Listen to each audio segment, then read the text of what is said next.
Hi friends, ఈరోజు మీకు umbrella gross చూపిస్తున్నానండి. ఇది అంబ్రెల్లా గ్రాస్ అంటారండి. ఇది అంటే గార్డెన్ డిజైన్లు, గార్డెన్ వర్క్లో బాగా వాడతారు దీన్ని. మనకి పైన అంబ్రెల్లా లాగా అలా ఉంటాయండి, అలా లేయర్ అలాగా గొడుగు ఆకారంలో ఉంటుంది. కింద స్టిక్ ఇలా బారుగా ఉంటుందండి. స్టిక్ కింద మన గొడుగు స్టిక్ లాగా ఉంటుంది. ఇది అంబ్రెల్లా స్టిక్ లాగానే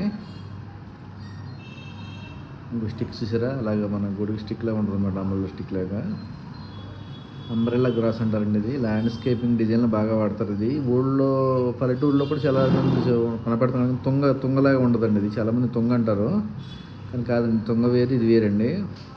కలుపుకొచ్చి తుంగ లాగా ఉంటుందండి. లీఫ్ వచ్చి ఓన్లీ, కానీ ఈ లీఫ్ సపరేట్ అండి. ఇది లీఫ్ సేమ్ ఉన్న డిజైన్ సపరేట్గా ఉంటుంది. ఇది స్టిక్ బారు పొడుగ్గా వచ్చి పైన అంబ్రెల్లా షేప్లో వస్తుంది. అందుకని అంబ్రెల్లా గ్రాస్ అంటారు. సరే ఎలా ఉంది, సేమ్ అంబ్రెల్లా ఉంది.